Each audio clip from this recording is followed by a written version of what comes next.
with liberty and justice for all. Please call the roll. Board Member Connolly? Here. Board Member Durfee? Here. Board Member Ritter? Here. Board Member Kimmelshue? Here. Board Member Teeter? Here. Board Member Arnold? Board Member Goldstein? Here. Board Member Calderon? Here. Board Member Pittman? Here. Board Member Lazang? Okay, would anyone like to pull something from the anybody from the audience like to pull something? I'll entertain a motion. Second. Give him the first, I'll take the credit. Get that? You guys get that? All right, all those in favor say aye. Aye. Any opposed? Move on to our items for action. Number 9, approve road Butte Regional Transit. Andy. Good morning, Board. This item is a follow-up to the draft we brought last month. Did make just a few adjustments to the service plan in that we wanted to include a little more definition on some of the new or expanded services that we would be bringing into operation this upcoming year. Specifically, we're starting our inner-city paratransit service on July 1st, which will allow us to go city to city paratransit through the fixed route system. And hopefully to complement that system are new vehicles, which will be coming in between September and December. Those are going to be 2 of our existing paratransit cutaway vans, and also have 10 additional E350s. We're hoping to use both for our expanded paratransit, which will hopefully get us a little bit more reach into the county. Haven't really been able to serve, particularly with microtransit, which will start in first of the year. We just don't really have the capacity to serve some of the roads that are not paved. So we're hoping that these additional vehicles that we're bringing in, a little smaller, a little more maneuverable, maybe a little more durable, allow us to access some of those rides that would be available through the microtransit service starting in the first of the year. So expanded intercity here in July 1, microtransit service. And then we also have our ongoing branding effort. We're getting a lot closer to zeroing in on our logo and branding will be. Should be bringing that in place here in the fall.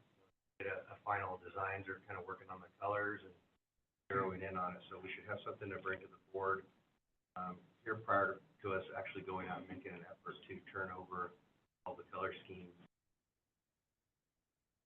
And then our other big effort is going to be putting some time into identifying tax service, and that would be Chico to Sacramento down through Highway 70, stops in Marysville, stop again at Columbus Lake, Orville and Marysville will be our 2 major stops, and down Highway 99, stopping and probably Live Oak, which is not a county stop, but those 2 routes seem to be go-to ones. There's a really large, well, I don't know if that's pretty large, notice of funding opportunity through the FTA, which came out last week. It's $1.5 billion. Focuses on buying, investing in vehicles that will get people to do jobs that are out of town or over distance. That would really be our best funding source for identifying vehicles that for this service. So we're going to put our best foot forward to identifying that particular service this upcoming fiscal year, also assuring. What's the name of the FTA funding source? It's 5339. So those are the main service changes, additions, revisions, expansions. Everything else will stay the same. We're still going to continue to upgrade some stops that need that, eliminate stops that are not useful for us, revise our routing, all in the effort to make the system really as efficient as we possibly can. So we did just a little bit of a note. I see that Councilman Lassonde is not here, but we did finish our concrete work up on the new skyway. Top over there, so little projects like that are small but seemingly important to us. That will be our main effort with the, service plan. And then as far as the operating budget, not a whole lot of change in the operating budget. Julie's kind of, maybe you want to go through a Yep, couple of I'll do it. highlights of things that. I can do it pretty quick. So if you go up to the numbers, Ashley. Basically, compared to the draft that we brought, the draft budget was 3.7% increase. And due to the changes in the microtransit and the extending the paratransit service, so it's really kind of a bit of an extension of service, and depending on how well it's received, maybe a lot of extension of service. But so now it's at 4.9%. Is that what that number is? 8. Yeah. Okay. Good. I thought it was 8. So it was about a 1.1% increase in the cost to add these changes. Let's scroll down to the revenues now. So right there. We also added the fares for the microtransit. We took a little away from the fixed route to, because we're removing some fixed route to add the microtransit. So fares are up a little bit more. Federal and other includes some LC top funding that we were able to utilize towards the implementation of this new service. So that's up a little bit more. And so the TDA that we are needing, which is reflected in the final findings of apportionment, was reduced a bit. So that's kind of the upshot. Expenditures up a little bit, and revenues shifted a little bit. Any other questions? Okay. When you were talking about, right now, we can't get on some of the roads because they're not paved or what have you, are we talking about county roads, or are we talking about private roads? It could be either one of those, actually. It really is a matter of some of the roads are too narrow, so they may be paved, but they're simply just too narrow for us to access. So some of the, good example, Butte Creek Canyon, we can get up there with our paratransit vehicles, but accessing some of those little fingers that are off of that road, things like that all over the county. Our paratransits just don't get down there. So it's a combination of paved roads that are too narrow, and they can be private, and then just. Are they roads that if our paratransit can't get down, is it also a road that an ambulance wouldn't be able to get down? Not necessarily. The vehicles that ambulances are now, the size vehicles, are the ones that we're bringing in. Okay. Help us be able to do that. Any other questions or comments? When you talk about the transit service on Highway 70, you might have a conversation with Orville Hospital. And I'm not trying to create a competition, but they run 3 buses to Roseville every day to pick up their employees and doctors. Might be an interesting discussion to see how many they're actually doing it. I think now they've expanded it to some nurses that live in Roseville but work in Orville. So they're already running 3 buses in the morning, and I wouldn't say we're trying to compete with them, but I find a customer load there. Yeah, absolutely. I mean, those are good things to have, in our pocket as we talk with you with Sutter Transit, any agencies or organizations that are that type of service. My guess would be that there's always some gap covered. Right. That may be between, a team effort of providing services, we're able to get it. What the hospital is doing now is because of parking needs, they're allowing employees to park at different parking lots around town, and then they're running a shuttle bus between the parking lots. In addition to their shuttle bus running to Roseville, so I'm not in favor of that, but that's another thing. I think the hospital build their own parking place. Another topic, but that's what's going on in our community, just to move people around to get to work. Thank you.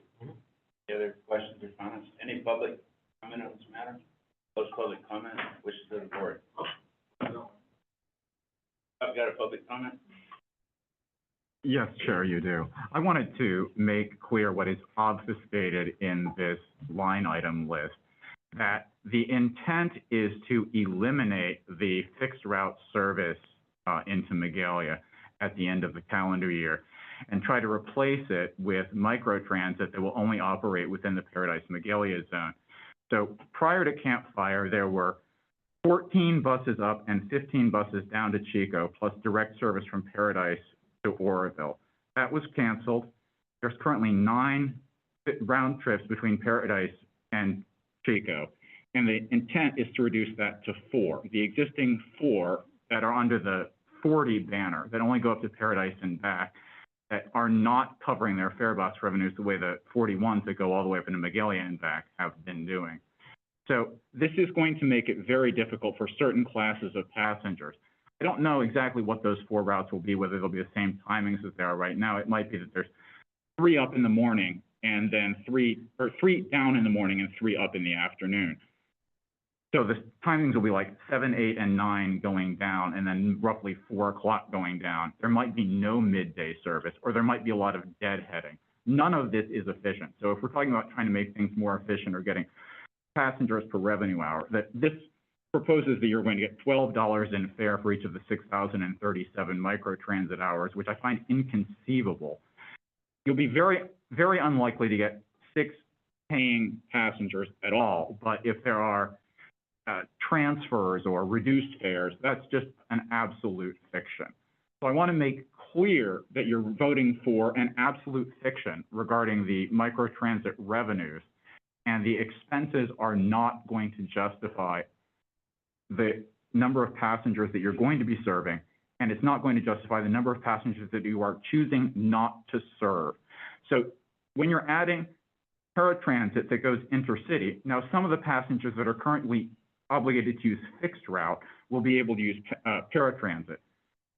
This is taking the reverse for the people who go into the valley to work and then take the bus back up the hill.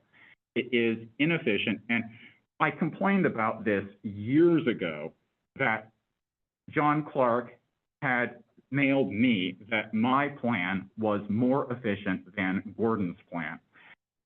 And then something else came to the board years ago regarding replacing the fixed route with microtransit. And I had not been contacted. Nobody in the Upper Ridge leadership had been contacted. I had a long conversation with your consultant, Selena Barlow.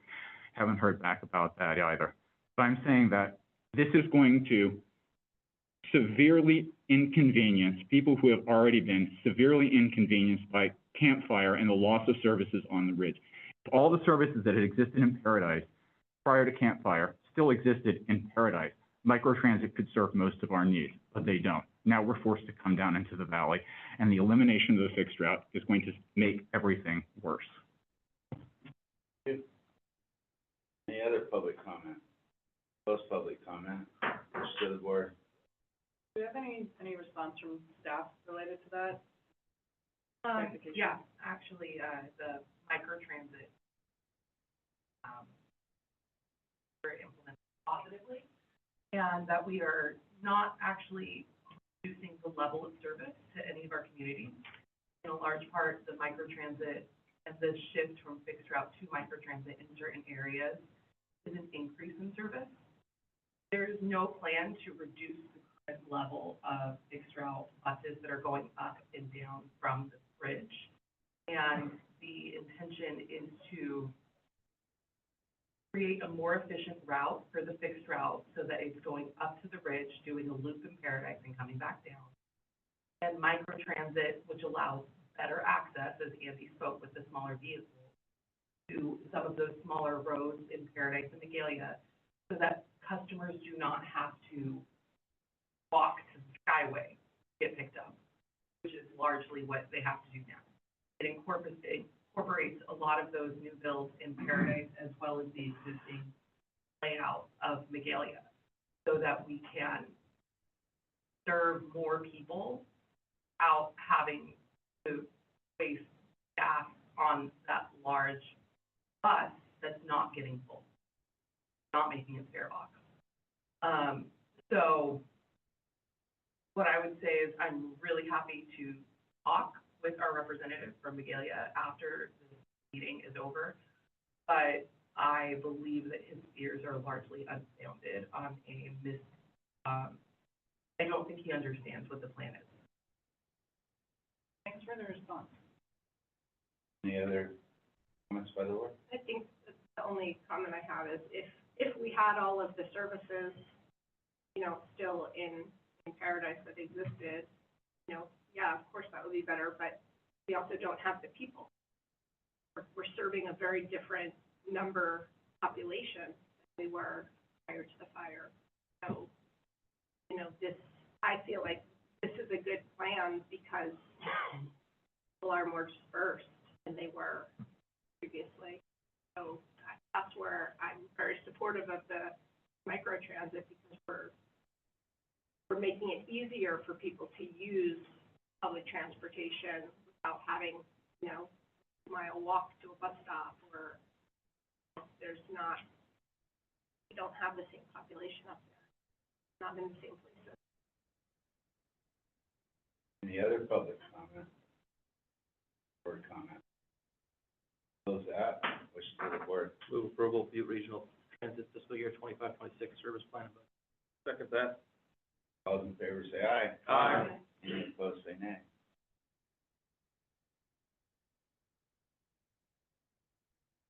Gonna move on. My booklet was, items were numbered wrong in it. At the end of the world, but I figured it out. You're right, we had two number 10s. That item right there was. So now we're on to 10, Butte Regional Transit, third quarter, Port Victoria. This really piggybacks off of the previous item, is operating data for the third quarter of this fiscal year and the first full quarter after our fare box increase that took effect January 1.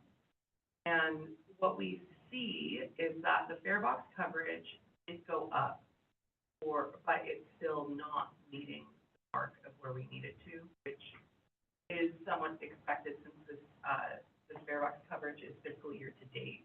So this is taking into account half of the year that we did not, that we have lower prices. Fares to budget are about what we expected. Rural fixed route is higher than what we expected, and the expense to budget is right on what we thought we would do. It is down with rural paratransit, which mirrors everything else that we are seeing with rural paratransit, which is a dramatic increase or decrease in ridership and passengers per hour going down. We're not entirely sure why this is happening. There are a number of factors that are taking drivers have noticed. Some regular riders are no longer alive, are no longer living in the area, and with different programs that are ending or limiting their scope, there's just less people taking rides outside of Chico. There is a small increase, uptick of people taking rides inside Chico, but it's not a one-for-one off. We are also seeing urban fixed route has gone down in ridership slightly, and rural fixed route has gone up compared to last year. All down.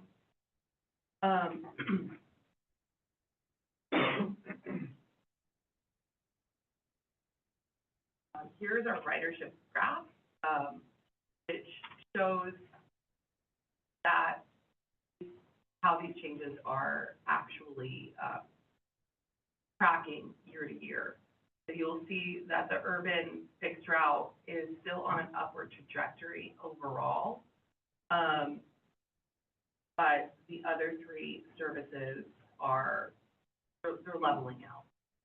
So the changes that we're making to bringing in microtransit and to the intercity paratransit and the marketing plan are all a direct result of status quo not working. And we're continuing our marketing efforts, our outreach, but I think this quarter particularly is indicative of why things need to. Questions or comments by the board? Public comment on this matter? Seeing none, thank you. Move on, number 11, State Highway Operation Protection Program. One. Good morning, Board. Caltrans District 3 and BCAG met to discuss development of the upcoming 2026 State Highway Operations and Protection Program.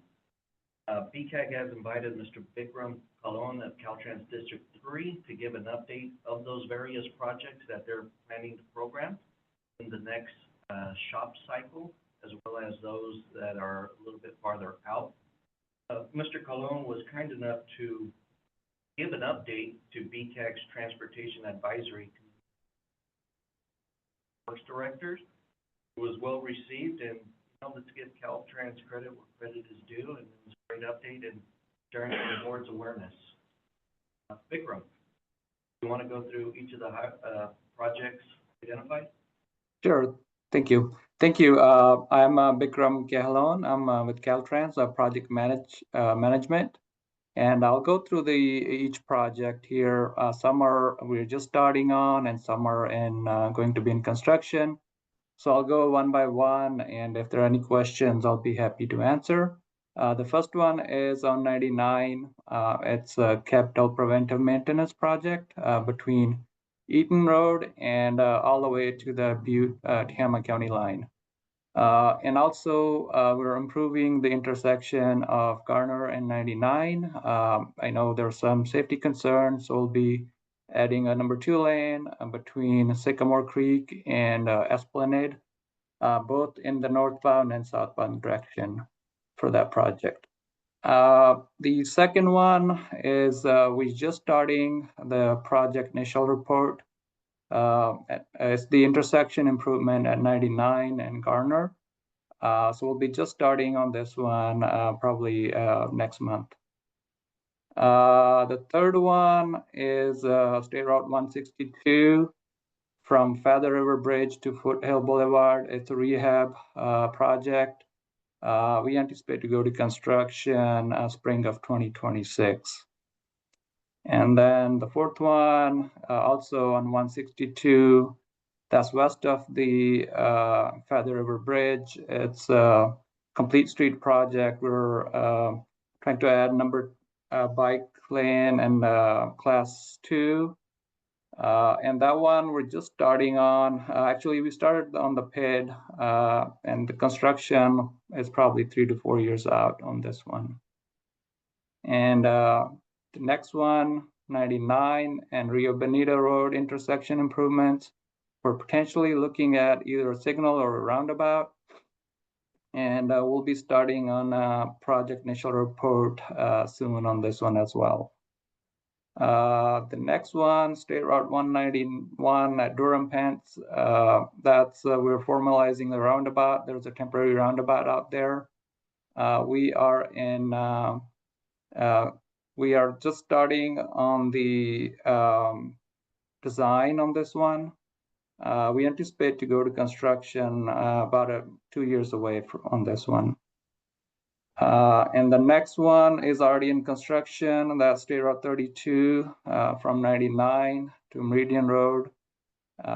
It's a CAP-M with some signal improvements, new signals, a few of new signals, and then we're replacing, I think, 3 or 4 traffic signals as well.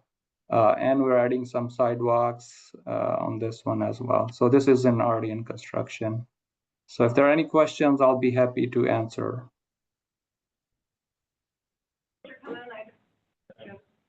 So I'm just curious, particularly about the projects that are on State Route 99. That's been an area that's been flooding a lot, and so I've heard a lot about improvements and widening and sidewalks and things. How is the flooding issue north of Chico Crest?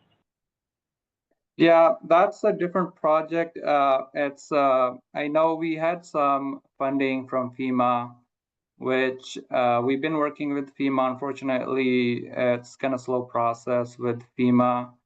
But if that doesn't work out, Caltrans is looking at it, having its own project with SHOP funding.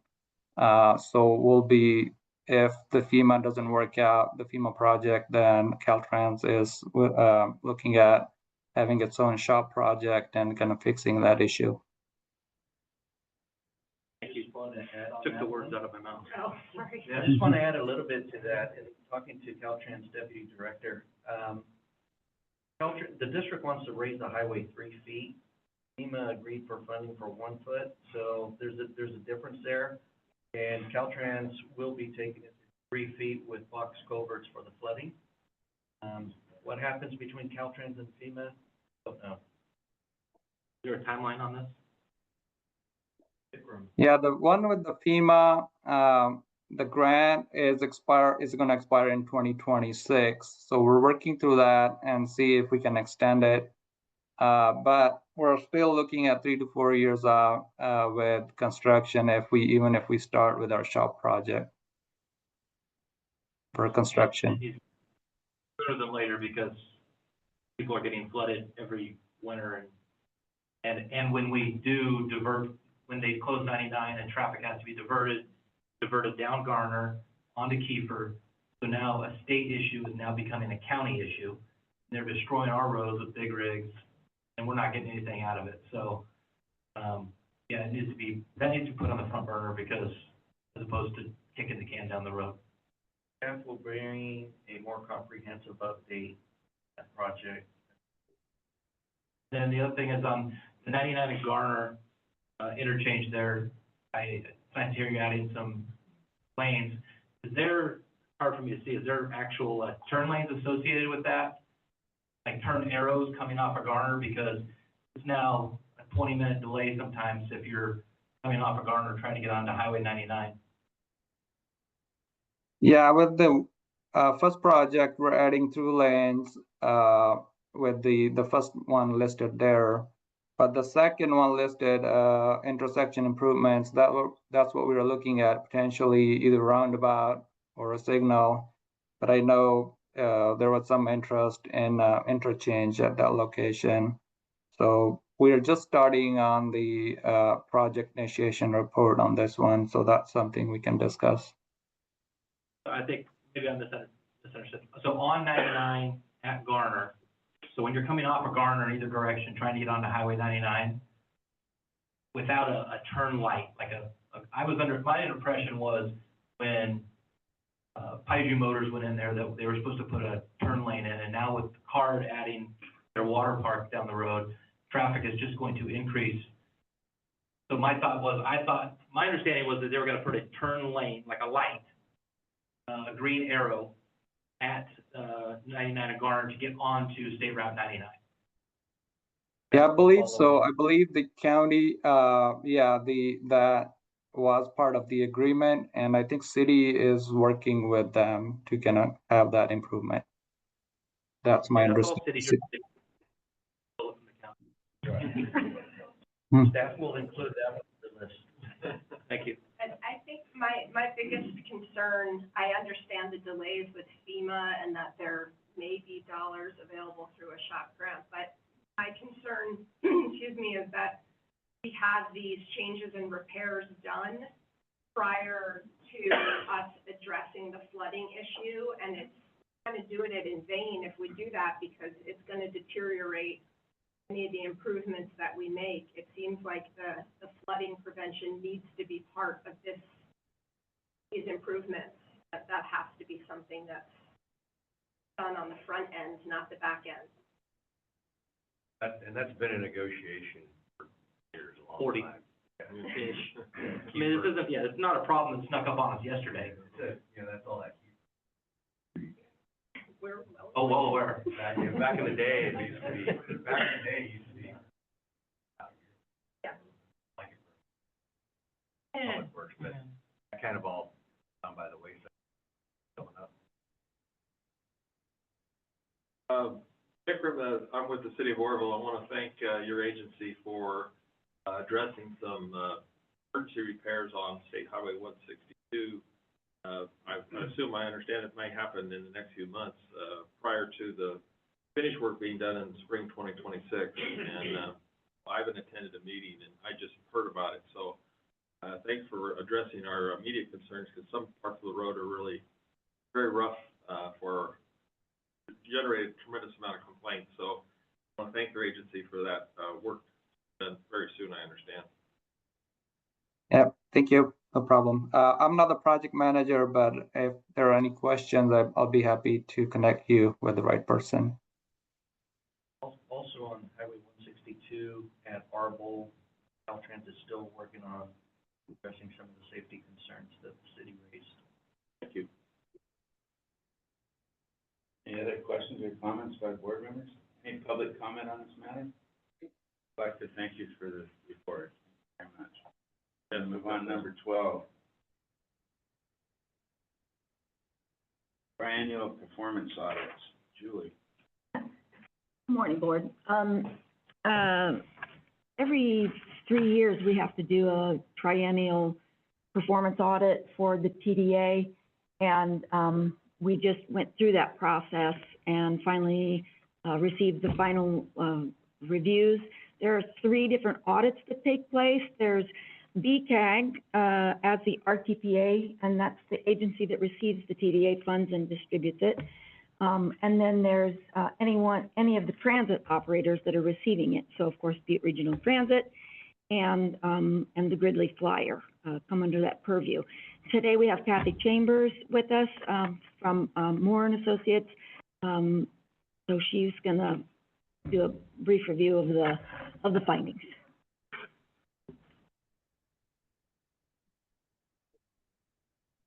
All right, thank you very much. Good morning. My name is Kathy Chambers. I'm representing Moore and Associates, who was selected to prepare the TDA triennial performance audits for fiscal years 21-22 through 23-24.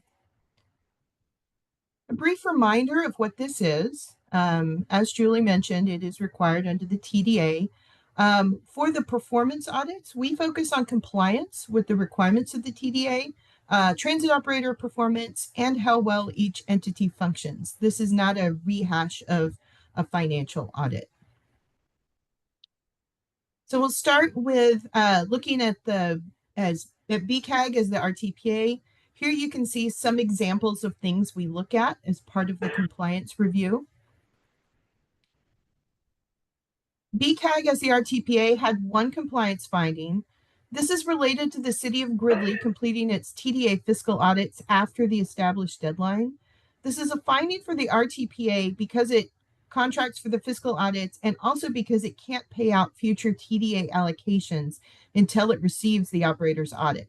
The late audit was due to staff turnover at the city, which has since been resolved. There was a functional finding for BCAG. This does not impact TDA compliance, but it still warrants discussion as it's part of the RTPA's functions. There has been discussion with the city of Gridley about the potential for consolidating the Feather Flyer service into the B-Line service. For the RTPA, the recommendation is to work with Gridley to determine if this is something they are interested in, and then provide support for them if it is. Moving on to the 2 transit operators, BRT and the city of Gridley. Here you can see some examples of the things we look at as part of the compliance review. Normally this list, we would look at compliance with fare box recovery requirements, but this requirement has been waived through fiscal year 25-26 through legislation subsequent to the COVID-19 pandemic. There were no compliance findings for Butte Regional Transit. We found it to be fully in compliance with the TDA. We had 1 functional finding, which will look familiar, as it was also included in the BCAG audit. So we've included it in BRT's audit as well, since they would be the ones absorbing the Gridley service if consolidation is the preferred path. The city of Gridley had 4 compliance findings. The first was the late submittal of reports to the state controller for the first 2 years. This was also due to the staffing shortage and has already been resolved. The second finding, as mentioned earlier, as it applied to the RTPA as well, was the late TDA fiscal audits. And we believe that this is well, the staffing shortage has been resolved, and we believe this issue will be resolved when the fiscal year 24-25 audit is due. The third finding was related to the use of the TDA definition of full-time equivalent employee for reporting to the state controller. This is a very minor finding that does not impact funding and is expected to be resolved with the fiscal year 24-25 state controller report. The final compliance finding is similar, but it's related to the use of the TDA definition of vehicle service hour. And we recommended the city update its driver trip sheets to document this data according to the TDA definition. Finally, there's the same functional finding for the city of Gridley as we saw in the other audits. The recommendations are slightly different though. The first recommendation is for the city to determine which direction it wants to take, either continuing to operate its own service or consolidating into BRT. The second recommendation suggests the city take certain steps to ensure it is prepared for its next triennial performance audit if it chooses consolidation, as it would likely no longer be operating its transit service when the next audit occurs. So this second recommendation is really more of an administrative recommendation just to make sure that the next time this triennial audit comes around, that nobody's caught unawares if they are no longer operating the transit service. Overall, this was a very clean audit for BCAG and BRT. The city of Gridley had several compliance issues, but has taken steps to address those and should be able to resolve all its compliance issues fairly easily. The most significant outcomes of the audit is for BCAG, BRT, and the city of Gridley to work together to determine what the path forward for Gridley is with respect to the Feather Flyer service. So I'll be happy to take any questions at this time. Questions or comments by board members? Any public comment on this matter? Thank you. Excellent report. So good here. Yeah. Thank you. Sorry, really. All right, items from the floor. Anybody like to speak on something not on the agenda that can't take action? You're more than welcome. I just want to inform the board that BCAG You're not the has... public. Go ahead. BCAG has been invited to host a California Transportation Commission Town Hall for the end of September, September 25th, 26th. September 25th in the morning is the BCAG board meeting. Staff anticipates the tour starting around noon, Paradise and Chico's signature projects and whatnot. An opportunity, it's a rare opportunity to showcase the region of the projects that have been completed, as well as funding that BCAG is pursuing. In the hunt right now are two significant projects, one for the city of Oroville's Complete Streets projects on Table and Washington in the active transportation program. Last cycle application, the city received a 92, which is very high, but due to funding constraints, missed it. The funding term, I think they really have a real opportunity at securing over $30 million for that corridor. Same thing with the Chico's downtown project. They received a score in the mid-80s. So bringing the right commission staff and top Caltrans staff, that's a good opportunity to showcase the 20th Street Bridge project, the Esplanade corridor, and done in a couple other projects. Anyway, staff is working with commission staff on an agenda once it's formalized. But for now, save the date. I did have just a couple of additions. It is not nearly as bad as it sounds with the city of Gridley. They are doing great. Yeah. And we're working with them, support them however we can to how they want. A lot better than it sounds there. And secondly, I'll bring back something probably in the fall. In talking with, I had a meeting last week with the directors of Colorado County Placer, in Shasta, Congressman Lamalfa staff, Congressman Kiley, who covers one of those districts. And the specific focus was to identify what types of things that we ask them to be focusing on for reauthorization bill for July 1 of 26. So we've had some coordination with them, the Ferguson Group, who is our lobbyist and maybe has some involved. And I think the message that I gave to them, certainly available to help them figure this out or approach it was to keep it pretty simple, because the whole reauthorization process is pretty significant. But for the most part, my message to them was that a lot of the existing programs, transportation, are really pretty good. It really is a matter of the process affiliated with getting those funds down on the ground for jurisdictions. If there's anything we could do to identify how that happens, or maybe changes a little bit to get the funds faster. A lot of that funding gets touched by a lot of different agencies on the way down. That's just it. The environmental process, which has always been a showcase topic for all administrations. My comment to them was that back in the 90s, NEPA and CEQA were actually not too bad. There was a pretty good balance of meeting the missions of the resource agencies and also getting projects on the ground. Since then, that has all changed so much, and coupled with the expansive process and the number of people in such funds, and seemingly a little more editorializing, I guess, of the environmental process. So if there's something that can happen there that still meets the missions of those resource agencies, works on the projects, get on the ground, things that I can do to offer that, that help. And then my final comment to them really was that the infrastructure of the entire country and construction in the 30s largely was in place. All that stuff is. And as much as everyone likes to invest in large projects, really out in front, the population that lives in the rural areas of the country, that a tremendous amount of people.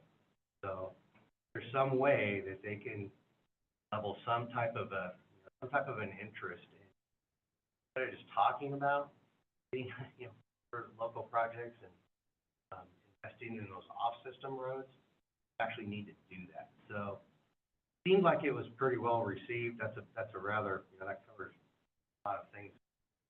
I think there is a genuine intent to try to figure out how transportation funding of all forms can find its way to the local jurisdiction structures, particularly the traditional stuff. Additionally, the FTA, it looks like a lot of the capital funding for projects in public transportation, a lot of that appears that it's going to be fairly well intact. Being removed from it is a particular focus on DEI and green energy. Not that it's precluded, but it just is no longer going to be an upfront consideration, particular tactic for reviewing the competitiveness of grants and applications. So that all sounds positive from the transportation side. And our platform here at BCAG with Ferguson Group, we think is going to focus a little bit more on the process and the authorization, how we can find some areas and actually do get the investments on the ground, shorter amount of time. Always been a focus, never really been addressed. I did offer them the example of the TIRSIP and ZETSIP program with the state of California, which we're going to be doing our EcoSAC service under. Also pursuing a couple of more zero emission buses on the hydrogen side. That program, aside from it being very heavily focused on green energy and zero emissions, the mechanics of making the funds available to the local jurisdiction has actually been pretty good. The project description forward, a narrative that was fairly well defined. It was approved, it fit the type of project, and those funds have been front-loaded, downloaded to us for us to go ahead and help this project. So that's an example of what I think is a good way to get the funds started. So we'll be bringing back something likely in the fall on that, on our platform with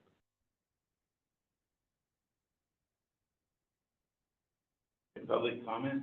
Anybody want to speak? I'll throw in real quick. Come on. Good morning. I'm Jesse Horgan, the Parking Services Manager for Chico State University. I wanted to talk to you a little bit about the great job that staff did bringing the Beeline bus to our Earth Day celebrations, particularly Amy and Victoria and the driver. They brought the bus, they explained how everything worked to students, they were prepared, they were professional, they had everything ready to go. And I look forward to working with them in the future as we bring new students in who don't know how Chico works, who don't know how the Beeline works, who are coming from other areas and who need to save money on transportation and on the cost of living. So that was great parking partnership, and I wanted to let everyone know that they are very much appreciated. Good job. I got a quick comment I'd like to add for you folks that are worried about drainage issues. We just had the Army Corps of Engineers in Oroville do a full 3-day inspection of our levee. The thing I learned in that process, which sitting in a room with 15 engineers all gabbing back and forth over every detail of your levee, it's really an interesting exercise. But there's something called the National Levee Database. And that National Levee Database might be something for us all to look at because that's what protects our roadways. And our particular levee was identified as Levee 50, and we didn't know where in the world that came from, but we got it renamed. So you have the opportunity to rename your levees if you contact the Army Corps of Engineers. It's a fascinating thing that goes on there, so I recommend that as a future look at for any of your drainage problems. Any other public comment? We're adjourned. We'll be back here, June, glasses on, is that 28th? Oh, yeah, I'm sure. 26th. We, FYI, we may cancel that one. Chris, Okay, bye, one more time.